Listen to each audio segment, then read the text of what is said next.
April 9, 8 o'clock. So most of the tobacco fields are harvested. And I'm just looking at this barn, and they use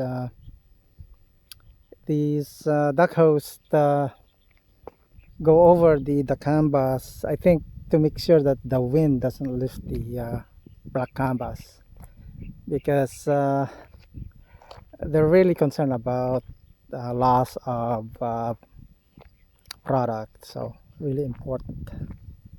So this completed their tomato harvesting. I noticed there's a lot of tomato or tomatoes left on the plants.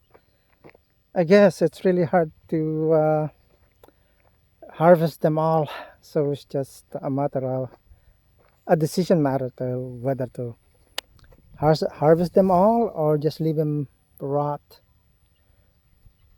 So I guess a decision was made to leave them rot. So this is Manong Bravo's tobacco, Virginia.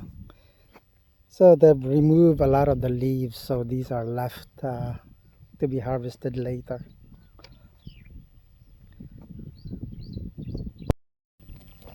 So this person is chopping the tobacco plants. So he gives a cut for the hanging parts. That's the cut, and then cut. So cut twice and then cut the plant. So I time his cut. It's less than 1.5 seconds. It's 1.4 seconds. So that's how far it is to cut a tobacco with the slits. Here they're transporting tobacco to that's actually one of Bravo's, this Jonel tobacco. So the onions are, I think they're red onions are being harvested.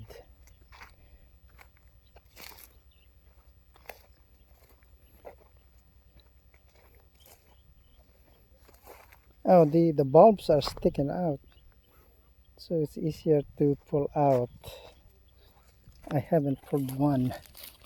Oh, it's easy to pull out. Okay. Wow.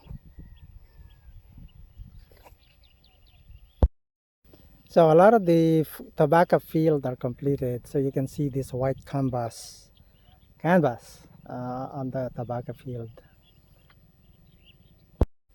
So I'm here at the tobacco field.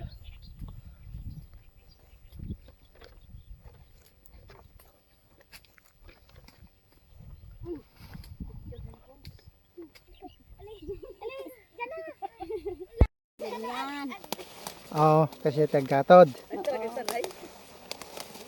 Parta kayo, ma'am. Mano nga bulong ti alala nyo upat kung kunada mo kanya ko pa 1.5. Yan. Oh. Ganda na yan. So nakita ka jay tabako ni Manong Bravo. Tuno. Wan. Tuno agato din. Tadadaktil to. Wan. Dan to ti ito babaset ito ito. Wan. Yung mga daba niyan. Wan. Yung mga ganito, maliliit naman parte dito. Mas malalaki doon kasi. Ganito. Sa dulo, mas matatangkad pa doon. Apat-apat. May ganito. Oh, yan. Oh. Apat lang. Yan. Kukuha lahat dito. Daba yan. Diba? Diba? Ito, makakuha lahat dito. Wan. Pangalawa yan. Pangalawa. Pangatlo, pangapat. Tapos ito. Yan. Pangatlo. Yan. Last na naman ito. Ay, pangapat. Tawid. So, Kami natin tabak. mamimpat nga road kasi. So the tobacco underneath the barn are removed. So they're bringing it toward the canvas where they're being primed or harvested. This is my cousin Primo's tobacco. So they're hanging tobacco along the beam. Why, I don't know. So I'll find out. So they install it here first so that the wires doesn't wow and pull the frame to make it fall. So makes sense. So this is the south side of the tobacco field. At the front, it's they're not tall, but here they're taller. So it would require 4 framing 1, 2, 3, and 4.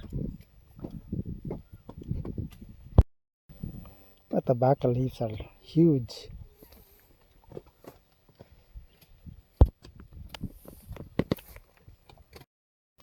So this is the canvas to use for the barn. I was told it was see-through, but it isn't. So not sure. I think they're all the same. They're not see-through. Like these. These are white canvas, so similar item. So I was once like these young kids. Yeah, the life of a farmer in the Philippines. Fun a minute. So Jean-Claude is Kuha kami ito. Wen, sige, tumawag na lang kayo kapag Okay. tapos na kayo dyan. Babasit si Dawis mo. Maliliit lang. just sorting and then taking the leaves.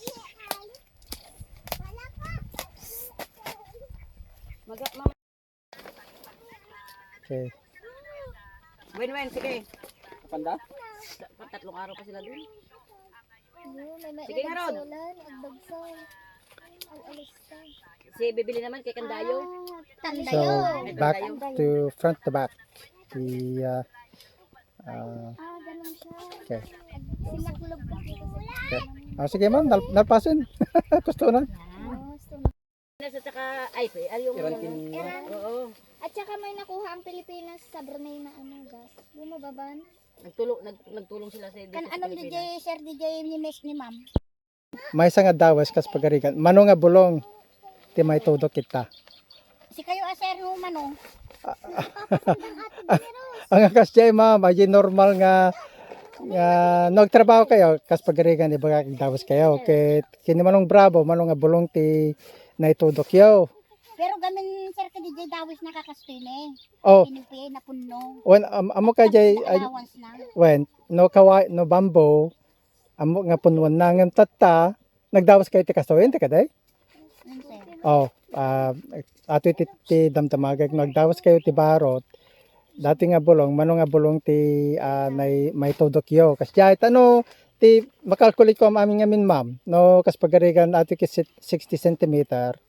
Si Ah, Sir no may sigsid na lang no kastoy. okay. Kung may space na kung Okay, goro kayo. Yan. ang aron na bali na di So we installed the first madinsama ta Jean-Claude. sakto lang garson Kasta. nambaga na ni ko ang ni sir. So we adjusted the amount of leaves and more on the middle and less on the end so that it doesn't bend like that. Kami pilang So I counted this to be 33 leaves. So between 30 and 50. So with big leaves, 7 on this and 7 on that side. And because of the drying, I'm figuring there's a distance here. You can't all compress the distance because you gotta have the air moving inside. So there's a learning here somewhere. Just don't know what it is.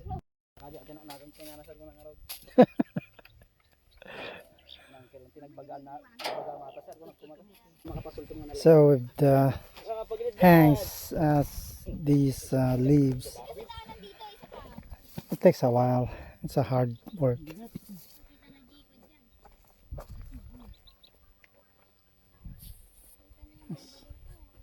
So that's how it's done. Yeah. Hot. Thanks for watching.